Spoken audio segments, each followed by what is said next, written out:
EK Real Spicy with more clips. Don't forget to subscribe and bang on that like button. Now let's get into it. Hey, but this better be good, god damn it! So I've been seeing this stuff going around social media where 1 minute ladies want to be independent, do their own thing, and then the next they want a man to take care of them. So my question is, women, as a collective, what do we really want? We keep saying we fighting for equality, which I don't know why. We already have equality. There's no reason to fight for something we already have, because the women before us already did that. So we fought for equality, and we were saying we were so oppressed and we couldn't work and the man wouldn't let us do anything.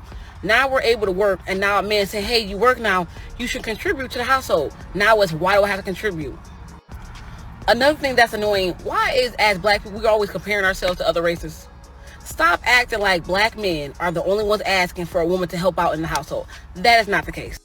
How many times you seen other race of women helping out in the household or helping out outside of the household? So we have to choose. Either we want to work and be independent and help out, or we want to be oppressed and sit at home and cook and clean. I think a lot of women need to start asking themselves, what true, real value are men bringing into your life? Because when I truly look at my relationships that I've had with women, and whether it's friendships, whatever, and then relationships, friendships, or whatever I have with men, I've gained way more positive life experiences, positive things, qualities. My life has drastically improved with the women in my life. I cannot say the same thing about the men. I cannot say the same thing about the men. What true value are you really gaining from the man in your life? Can you really say, before you met this man, can you say that there was something that you were lacking, there was something you were self-conscious about, there was something that you needed help with, and you can honestly say, once this man came into my life, X improved, this improved, my confidence improved, my career grew, because I'm really sitting here thinking, like, I gain way more value from women relationships than I ever have a man relationship. Like, a man ain't never gave me nothing. But women, absolutely. And not to say that all the relationships I had with women were good. There were some women I fell out with, friendships didn't work. But for the most part, the women in my life have drastically improved my life, improved my quality of life, gave me some type of experience that I never had, helped me with my career, helped me with this, helped me with my confidence, helped me learn something, helped me with something. So, ladies, is your life really improving with that man in your life? What is he really doing? What can you say before he got there you didn't have, or you lacked, or you were negative about something and they helped you improve? I mean, sounds like you just prefer women to me. And that's cool, do you, but to say men don't offer anything in relationships probably has to do with you just as much as him. I would have to ask, what is your criteria when it comes to choosing men? It's probably off. Men, listen up. 3 red flags that you know your girl is trying to manipulate you. And the females are going to hate me for saying this, but I'm just trying to put y'all on game. Number 1, she's an Indian giver. And what I mean by that is she bought you that PS5, them Timberland boots, them AirPods that you really wanted. But when y'all get in an argument, she's always trying to take that shit back because she says she's bought it. Number 2, she's always trying to gaslight you. I ain't gonna lie, men are prime examples of gaslighting. But if she's always trying to play the victim and you're saying you're always in the wrong, red flag. Number 3, she holds her vagina like it's the hierarchy of gods. Like she has all Thanos 4 rings. Like she's holding that shit against you. She's using it as leverage. Red flag. She's trying to manipulate your ass. You better run. That's not the one. There it goes. Drill. I ain't cussed her at all. I've been trying to drill yo. See, for those of you that think she natural and pretty and all that, that's what you really gonna get at the house. That TV down is too loud. Okay, hold on 1 second. You got 2 kids over here, and they fell asleep watching TV. You know what? And guess what? You could have a man like me over there with you, but you a little bit too much. You do too much. Oh, well, I do everything by myself. Exactly. I already know that. After the man gets some, he gone. You think I ain't been through that before? Oh, yeah. And I'm telling you why you been through it. Just because I'm loud don't mean nothing. I left them. They ain't leave me. I'm glad it's real sarcastic to you because I don't care. I'm Because really guess what? Tomorrow you're going to be in the same predicament. Next year you're going to be in the same predicament. When you're 40, you're going to be in the same predicament. And when you're 50, the only thing that's going to be worse is you're not going to get no tax money from them kids. See, the tax money's going to run out eventually, which is income for y'all. The little kids is not going to be in the house to keep y'all company forever. So guess what? You're going to be wishing and praying and hoping you had a guru. Bruh, don't even worry about it at this point. Don't even bother. She sound content how it is now, but the government help and child support gonna run out at some point. And you could tell there's really no reasoning with a woman like this. They just there to play mind games and pass chaos back and forth. Truly dysfunctional and toxic. Oh, no doubt, guys will smash, although they probably shouldn't. But like she said, as she's been through before, that's about all they gonna do. What do you do for a living? I don't work. So what do you do during the day? Nothing. You don't want to work? No. So you're just living off of his child support? I am. But you can go get a job, right? I could, but I'm not going to. I have 85 to 90,000 on the high end on a good year. $1,093 a month is what he would pay in child support. That's it? That's it. What would be more if you get a job?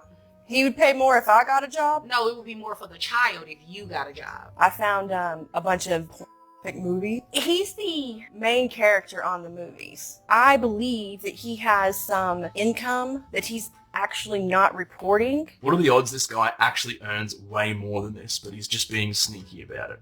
Can't really blame him either. What would you do? Yeah, you might want to go get a job, ma. Even the judge not buying what you selling. To keep it very simple, historically, we have been programmed to conform to being a victim. Women, we like to be the one that got done wrong. This is why we struggle with accountability. Most women chase bad boys because being with a bad boy allows you to end up being a victim at some point or another. Why do they want to be victims? It is programmed in us that poor me is some type of flex as a woman and as a mother, where the majority of the women right off bat knew. I knew I was going to be a single mother. I knew. And being a single mother, being a woman, poor woman left with children to raise on her own. That is something that they get to flex off of. They believe it is a flex. That's why when I say it produces the worst product, the comeback is, well, he did it to me. The bad boys will allow, you're able to say, girl, I was Tyrone, he in the streets, yeah, he took me out. It was exciting. There's the excitement side, but then there's always, if this doesn't work out with Tyrone, I have a story where Tyrone was the one that did me wrong. Yeah, man. And they definitely carry a lot of that with them to the next situation. Even if they do find a good dude with chemistry, they either turn the guy off, so you hear him complaining about getting ghosted, right? Bringing all that toxic behavior, constantly playing victim, and all that manipulation that comes with it. But see, you find that a lot of guys be trying to save them, even though they see what these women are trying to do. But that's the little trap that they get caught up in. Especially a good dude, he want to be a solution. So she's taking advantage of that, when he's really not the one that did her wrong. It's me, Venice. Okay, I know you, Venice. Yeah, you do. I was on your show January 4th, and I met someone, and we are engaged. Oh my goodness, this is amazing. I have been trying my best to try to get on your show to give you the update, but I'm just so happy, and it's like a fairy tale, and I'm just happy. I'm just so happy. So this year, January 4th? Yeah, this year, January 4th. I won't ever forget it. I was taking a break from my job. I'm a barber. I'm originally from California, but I flew out to New York, so I'm living out on the East Coast now with him, and I'm just so excited. How it happened? You come on the show, he sends you a DM, like, how did it happen? In the beginning, I was getting like a lot of DMs from like people from Africa, which is fine, but it was giving me sort of like not seriousness. Like it just seemed like people were just trying to maybe get a green card or whatever, but it was the first guy that actually DM'd me, and I ignored him. I ignored him for like 3 weeks. And then I just he just sent me a message saying, oh, did you meet someone else already? And I finally just, responded to him. And he was like, you know what, I'd love to take you out on a date. I'm going to fly out to you. He flew out to me. We met, and it just felt it just felt like we knew each other forever. Like, it was just so natural. He's such a gentleman. He was a widow, and his wife was battling cancer for 10 years. And she passed away, and he ended up, working on himself and healing, and told his kids that he's ready to go out and date. So I don't know. I was just the lucky one that, both our paths crossed, When did he propose? He proposed. I put on my Instagram. He proposed. Oh, I feel so bad for not even knowing. It's on my Instagram. I believe he proposed maybe March. I think he proposed. So you you guys met in the end of February and you got engaged the next month? No, April. He proposed in April. Okay, Yeah. well, either way, you got engaged, you met for the first time the end of February, and then you got engaged in 2 months. Yes. So when did you leave California to move in with him? I left California May. Okay. But if you go down, it shows engagement. Like, the engagement's on there too. Okay. Yeah. His head is down. He's wearing a hat. I'm just like, and then his profile was private. Did you know he was about to propose? No, I didn't know. And the hotel people were in on it. They like knew. So I was just like, wow, like, I didn't really know how to, yeah. I'm just really happy, and I want everyone to experience this. Like, I've never felt like this way about anybody. Yeah. That's what's up. We love success stories over here. So do you guys have a wedding date?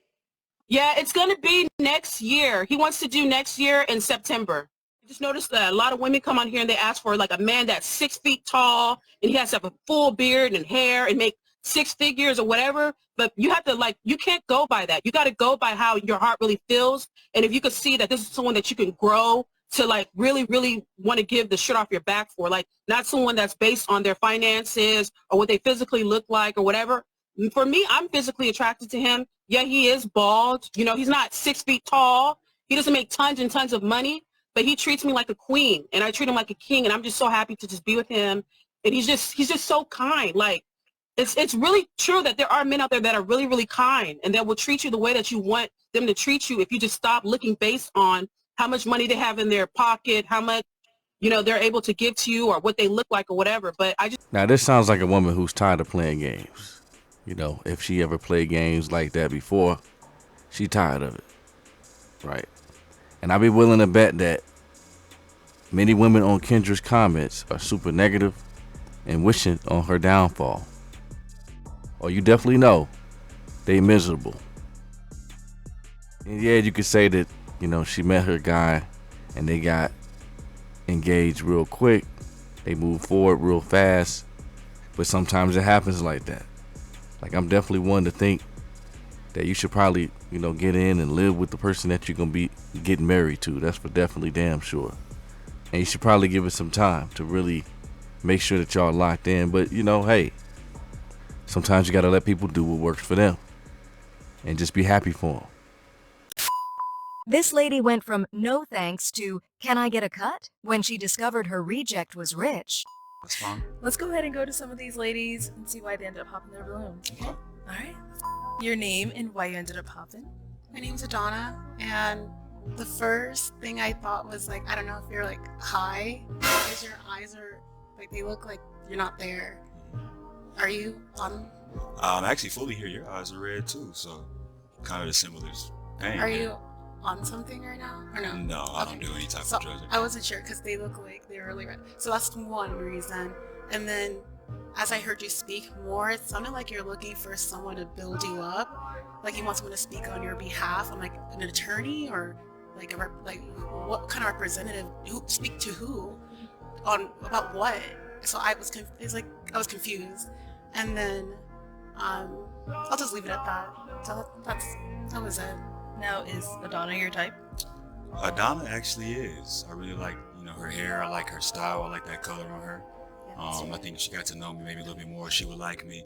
I like the way she talks, her sophistication. I think she would be somebody that probably could be my 1A if I were to run my business and include her in it.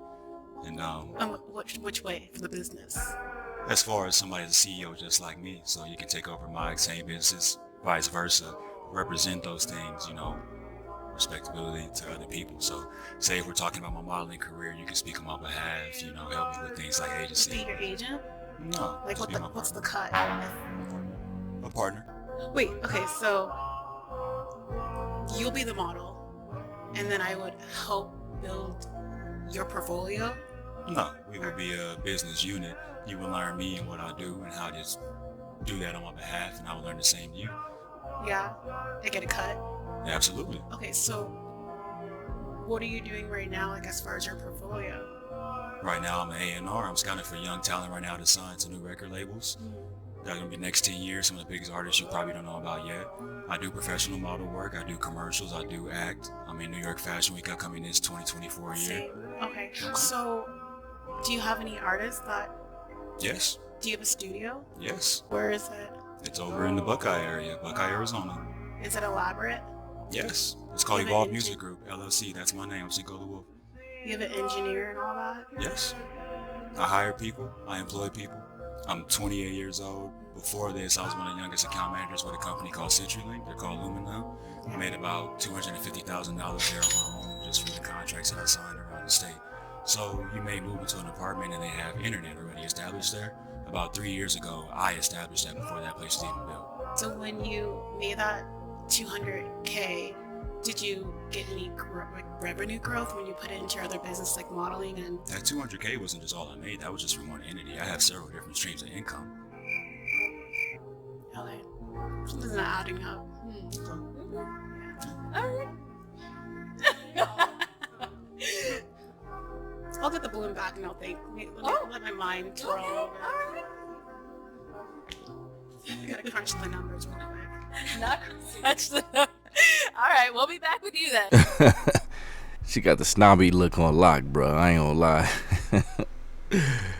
I'm gonna say he could have just moved on, man. Like, cause no point in really trying to win her over like that, right? Like, attraction or not, she's got to see the vision at some point. Not saying she gonna fully jump on board right from jump, and she should ask questions and everything and make sure he's on point. But you could tell who has a tendency to be combative, argumentative, those that will fight you at every turn, always expecting the worst. So definitely guys got to be careful here, right? There's a real difference. And see, like we said before, so many guys just ignore those signs. Now I will also say that it do look like he mostly trying to defend his plans though, right? And position it with what he got going on. And so I can see that part too, where he just standing on what he's standing on. I've seen these types of balances work where couples help each other out, fill in with their expertise within each other's businesses, right? And that could definitely work, especially if both people are very ambitious and they got a lot of stuff going on and they got a certain level of selflessness that they possess. It takes special folks to make this type of situation happen, right? So guys got to really make sure that she's qualified as well. Like, she's more than welcome to ask questions and make sure that you have the proper planning, but she definitely got to make sure that she's on point as well. And see, these are the type of conversations that you got to get to. The quicker the better, before you even go on a date. Got to make sure you see life through a similar lens. But she tried to play old boy though, I ain't gonna lie. And the crazy thing about it is she probably don't know the first thing about business, about starting the business, about maintaining one, and certainly not building one. And you can kind of tell by her approach to this conversation, right? This is a classic example of a woman overlooking dudes because of style or appearance. Whatever's in their mind, that's built in for them to just reject. I mean, preferences, I could totally understand. I'm all about preferences, but when you try and play somebody, you gotta know what the hell you're talking about. You gotta know what the hell you're talking about. This man don't have to own any studio, right? I bet your baby daddy never owned a studio. He don't have to own a studio or have his own engineer. He could be just fine contracting out, written space, Yeah, it's definitely advantageous.